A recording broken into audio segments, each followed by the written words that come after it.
आज बात करते हैं धर्म और राजनीति की। दोनों ऐसे तो अलग अलग चीजें हैं। दुनिया के कई देशों में धर्म और राजनीति के बीच एक चाइना की दीवार है, चीन की दीवार है, लेकिन भारत में दोनों एक तरह से गुत्थम गुत्था हैं, मिले जुले हैं और मिलकर ही चलते हैं। इसलिए दोनों को अलग अलग देखने की कोशिश एक आदर्श स्थिति हो सकती है कुछ लोगों के लिए, लेकिन वास्तविक जीवन में ये दो अलग अलग चीजें नहीं हैं, दोनों मिलकर चलती हैं। इसलिए अभी जो अयोध्या में राम मंदिर का प्राण प्रतिष्ठा समारोह हुआ, उसमें एक बात पर बहुत सारे राजनीति विज्ञानियों और सोशियोलॉजिस्ट की नजर नहीं पड़ी होगी, लेकिन ऐसा है कि लोकल रिपोर्ट, लोकल अखबार और सारी दुनिया इतने तरीके से जुड़ी हुई है कि वो सूचनाएं लोगों तक पहुंच गई है। और सूचना क्या है? सूचना ये है कि अयोध्या में राम मंदिर के प्राण प्रतिष्ठा समारोह में कुल मिलाकर 15 जजमान थे और उन 15 जजमानों में 10 जजमान, 15 में 10 मतलब कि 2/3 जजमान SC, ST और OBC तथा डी नोटिफाइड ट्राइब यानी जो पूर्ववर्ती घुमंतु जातियां हैं उनके लोग थे। तो 10 लोग उन वर्गों से थे जो आमतौर पर सनातनी व्यवस्था में परंपरागत रूप से कम शास्त्रीय रूप से उस तरह के दर्जे में नहीं है जिस तरह के दर्जों में बाकी वर्ग हैं। तो ये क्या हुआ? ऐसा क्यों हुआ? क्योंकि राम मंदिर का प्राण प्रतिष्ठा समारोह किसी मंदिर कमेटी का फैसला नहीं। राम मंदिर जो है उसे सुप्रीम कोर्ट के फैसले से, हाई कोर्ट भी नहीं, सुप्रीम कोर्ट के फैसले से केंद्र सरकार ने एक ट्रस्ट बनाया है और वो ट्रस्ट राम मंदिर का संचालन करता है। तो राम मंदिर में किसको इनवाइट किया जाएगा, किसको नहीं इनवाइट किया जाएगा, कौन जजमान होगा, कौन पुरोहित होगा, ये उस ट्रस्ट का फैसला है। ऐसा ट्रस्ट जो कि केंद्र सरकार ने बनाया, जो कि सुप्रीम कोर्ट के आदेश से बना है।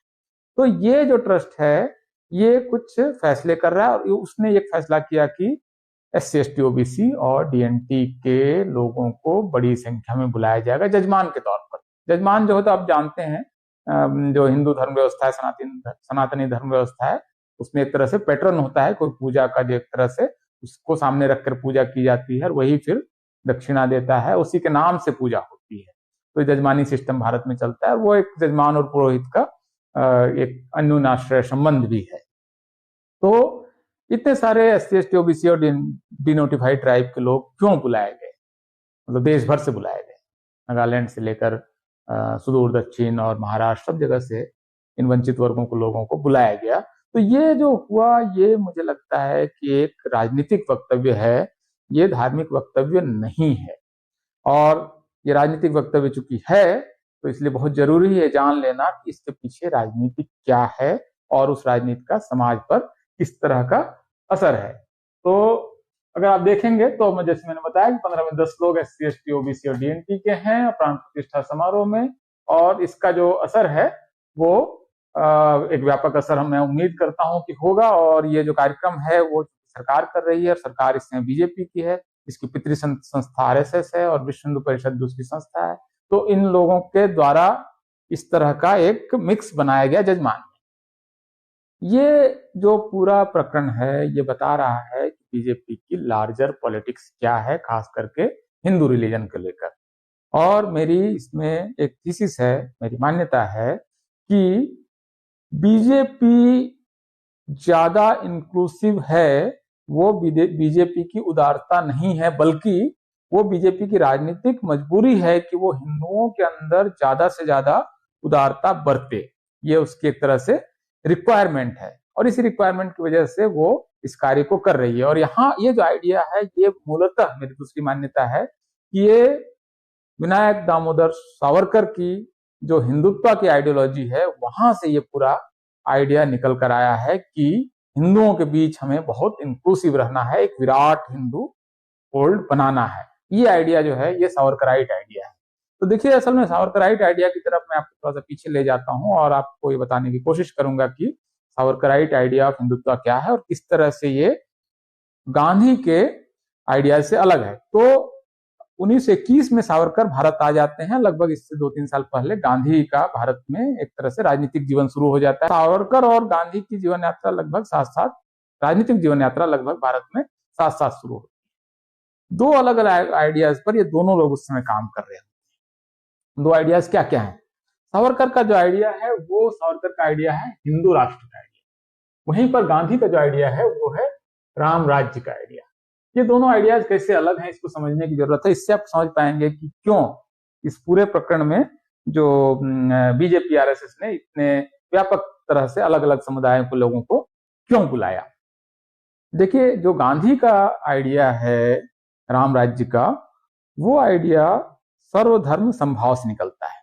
गांधी 1921 में के आसपास, और उसके बाद फिर जब वो हिंद स्वराज किताब लिखते हैं और फिर वो अपने आइडियाज को आगे बढ़ाते हैं तो सर्वधर्म समभाव की बात करते हैं। तो सर्वधर्म समभाव जो है वो ऐसे तो ये है कि पूरा उनका एक, सबसे पहले वो ये है कि वो जो अखंड भारत है उसके साथ, उस आइडिया के साथ जाते हैं। उनके आइडिया में उस समय तक क्या, वो आखिर तक 46 तक वो कह रहे थे कि मेरी लाश पर ही विभाजन होगा। तो वो एक ब्रॉड, एक बहुत बड़ा भारत एक कल्पना कर रहे थे जिसमें कि जो अभी का पाकिस्तान और बांग्लादेश है वो भी इंक्लूड होना है। इसमें वो सर्वधर्म समभाव की बात कर रहे थे। और जब सर्वधर्म समभाव की बात कर रहे थे तो पहली नजर में तो लगता है कि बहुत अच्छा है, सारे धर्मों को आजादी होगी, बहुत शानदार होगा।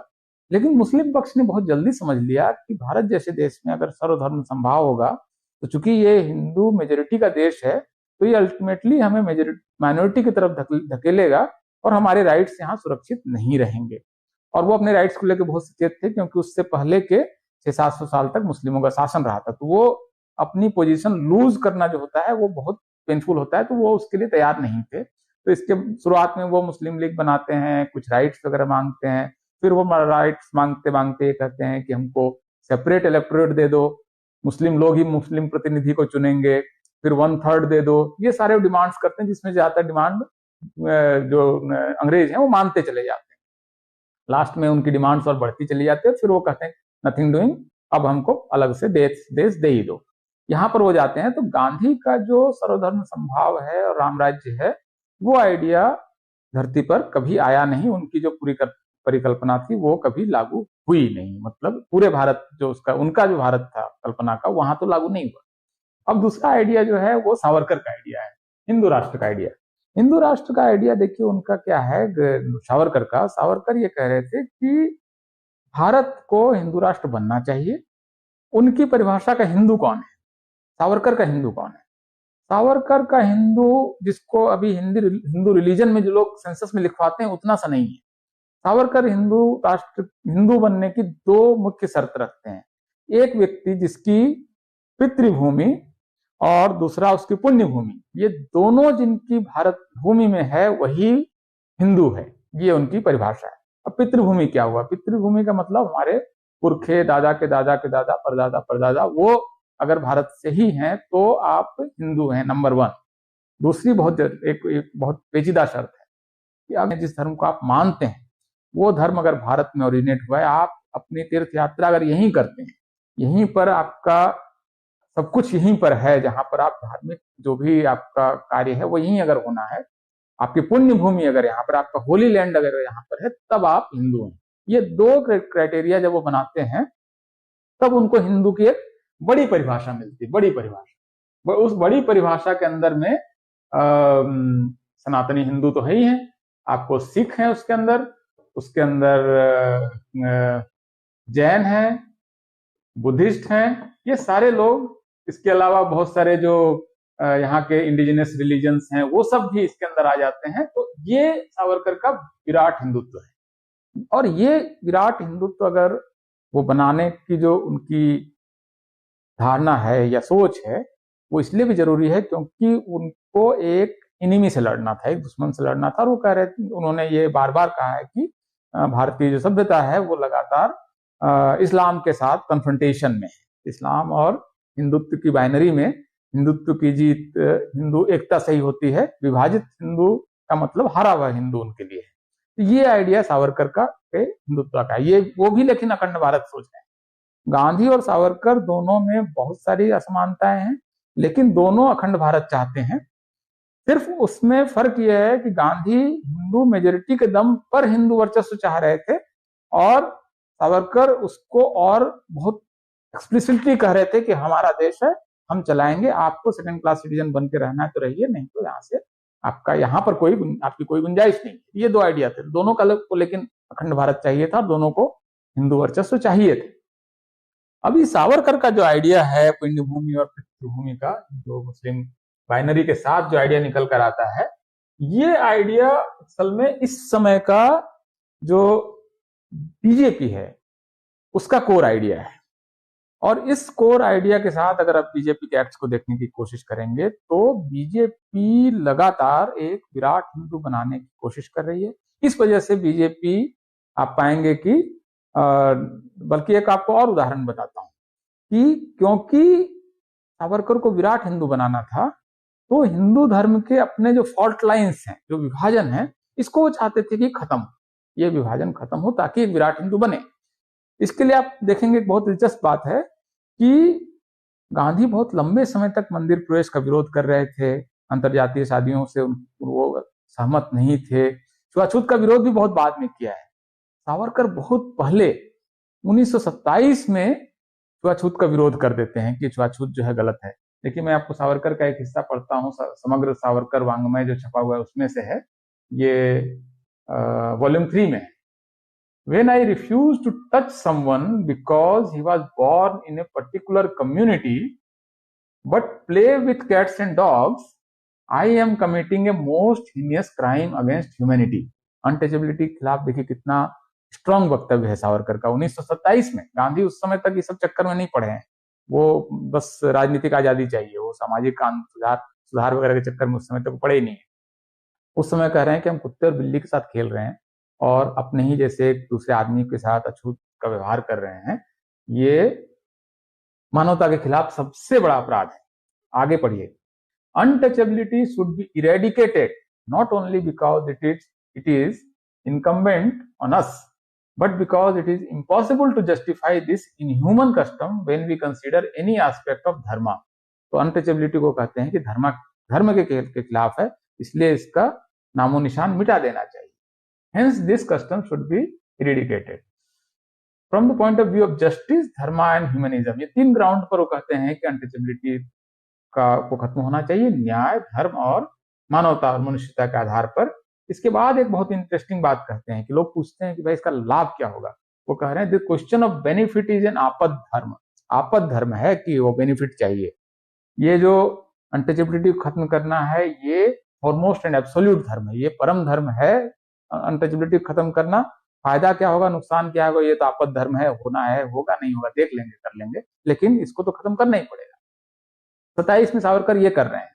गांधी उस समय अनटचेबिलिटी की बात भी नहीं कर रहे हैं उस समय तक, बल्कि बाद में जब गांधी मंदिर प्रवेश कहते हैं तब भी वो कहते हैं कि जब इस इलाके के हिंदू सहमत हो तब मंदिर प्रवेश होना चाहिए। लेकिन 1931 में सावरकर रत्नागिरी में पतित पावन मंदिर बनाते हैं, पतित पावन टेम्पल, और इसमें वो एक तरह से भारत में पहली बार एक बड़ा मंदिर होता है जिसमें कि जो फॉर्मर अनटचेबल्स हैं वो अपनी पहचान बताते हुए जा सकते हैं। चले गए भीड़ में चले गए, इसमें तो कई बार नहीं कोई रोकता है, लेकिन एक व्यक्ति कहे कि मैं अछूत हूं और मैं मंदिर में प्रवेश का अधिकारी हूं, वहां पर सारे कर्मकांडों में हिस्सा ले सकता हूं, ये पतित पावन टेम्पल सावरकर शुरू कर रहे हैं, गांधी नहीं शुरू कर रहे हैं यहाँ पर, क्योंकि उनको विराट हिंदू बनाना है, क्योंकि उनको मुसलमानों से लड़ना है। ये हिंदुत्व को एक ब्रॉड डेफिनेशन और ये जो देता है वो असल में सावरकर इस आइडिया को लेके आते हैं। एक बहुत इंटरेस्टिंग सावरकर 1931 में ही अपनी एक थीसिस देते हैं कि हिंदू सोसाइटी को कौन सी चीज जो है वो जकड़ के बांध के रखी हुई है, कौन सी चीज उसकी सबसे बड़ी समस्या है। इसमें वो 7 सेकल्स ऑफ सोसाइटी बताते हैं कि 7 जो बंधन है समाज के, और इसकी वजह से ये हिंदू समाज जो है वो कमजोर है, विभाजित है, और इसको हमको इन बंधनों से हमको आजाद होना है। अब सुनिए 7 बातें, बहुत आपको दिलचस्प लगेगा, बहुत मजेदार लगेगा कि सावरकर ये कह रहे थे। गांधी इन चक्करों में उस समय नहीं है। 1931 वो तो आपको बाद में जाएंगे तो पूना पैक्ट वगैरह तक अछूतों को कोई अधिकार भी नहीं देना चाह रहे थे। अभी उनका फर्स्ट क्या है, जो 7 बंधन है उसमें पहला है वेदोक्त बंदी। वेदोक्त बंदी का मतलब हुआ कि वेद या धर्म ग्रंथ पढ़ने की कुछ लोगों को सुविधा है, कुछ लोगों को उस पर रोक है, ये जो है ये गलत है। तो ये वेदोक्त बंदी जो है ये हिंदू धर्म की एकता में बाधक है, नंबर 1। नंबर 2, व्यवसाय बंदी, कि कुछ लोग कुछ व्यवसाय करेंगे और वो जन्म से तय होगा, जाति से तय होगा। ये जो चीज है, ये जो आइडिया है, ये व्यवसाय बंदी का, ये गलत है और इस आइडिया को वो रिजेक्ट करते हैं, नहीं चलेगा, ये आइडिया बिल्कुल नहीं चलेगा। इसके बाद वो एक आइडिया देते हैं स्पर्श बंदी का, कि छुआछूत, ये छुआछूत का जो आइडिया है इसको रिजेक्ट करते हैं कि नहीं, ये हिंदुत्व को कमजोर करता है, ये छुआछूत नहीं। ये 1931 में लिख रहे हैं वो, 7 सेकल्स ऑफ सोसाइटी। इसके बाद एक चीज और रिजेक्ट करते हैं वो, समुद्र बंदी, कि आप समुद्र की यात्रा करने से जाति नष्ट हो जाती थी। उन्होंने कहा नहीं, ये हिंदू धर्म की बुरी बात है, इससे हमको मुक्ति पानी चाहिए।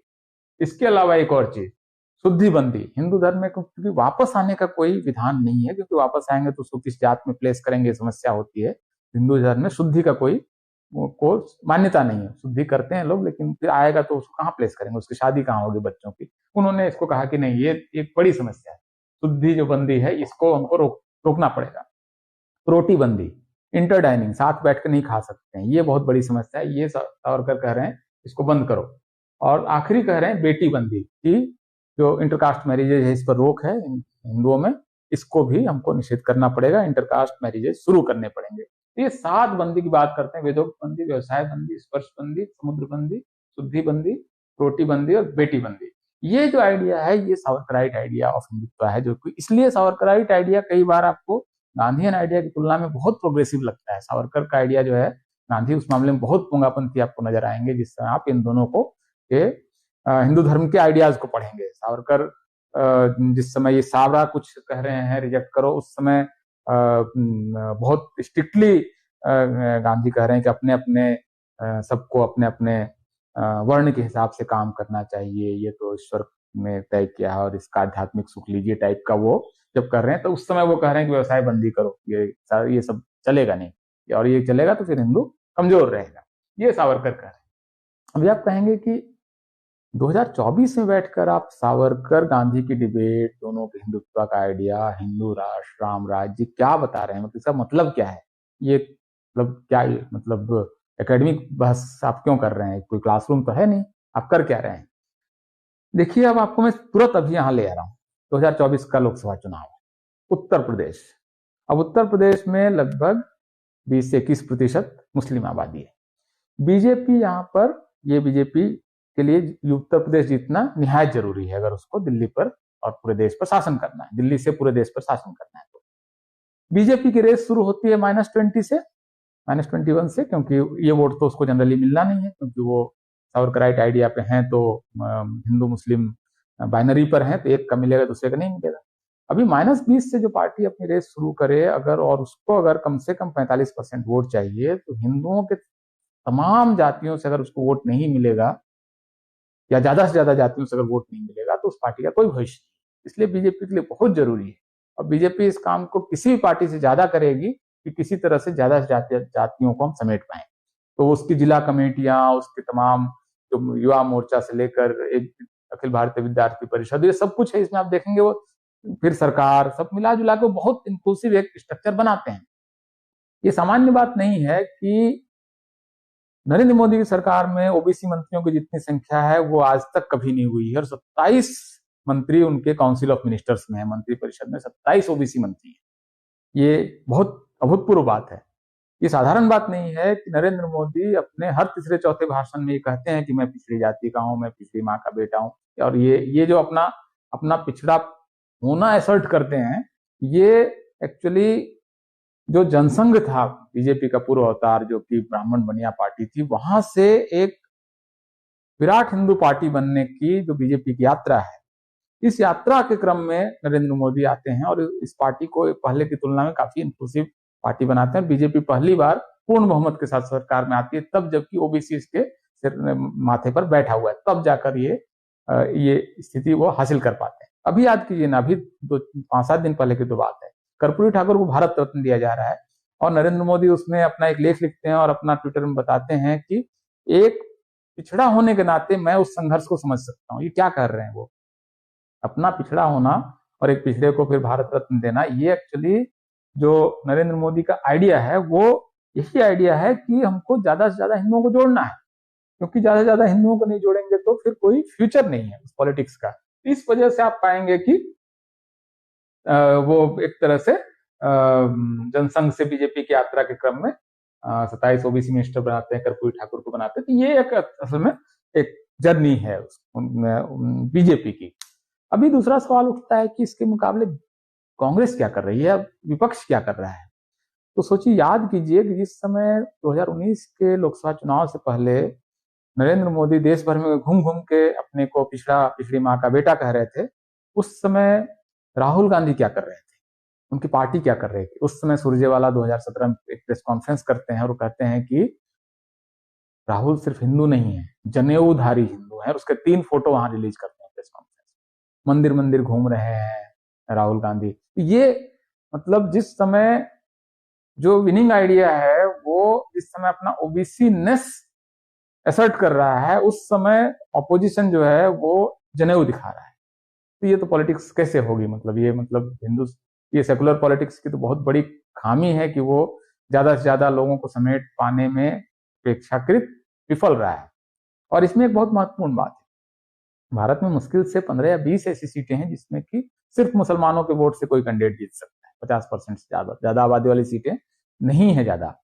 73 सीटें, 520 सीटें ऐसी हैं जिसमें कि आपको हिंदू वोट काफी क्रिटिकल है। कुछ क्रिश्चियन बहुत सीटें हैं, 2-4, लेकिन मुख्य रूप से ये आपको हिंदू को वोट चाहिए ही इस देश में अगर आपको राज करना है तो। अब इसमें मैं एक आपको उदाहरण दे रहा हूँ, इसको आप देखिए, आपके लिए शायद ये दिलचस्प होगा कि जैसे ये फुटबॉल का मैदान है, आप ये समझिए कि इस साइड सेकुलर टीम इधर से खेल रही है, उनको इधर गोल बनाना है। अभी सेकुलर टीम अगर ये सोचे कि हम टीम में हमारे पास मुसलमान है और इसकी वजह से हमारे पास 20% वोट है, तो भाई रैली में भीड़ आ जाएगी, थोड़ा मजमा जम जाएगा। लेकिन वो मजमा जम जाना, क्या आपके यहाँ से मुसलमान मिडफील्ड का भी गोल का खेल खेलें और यहाँ से आगे बढ़ के गोल भी दागें, क्या ये संभव है?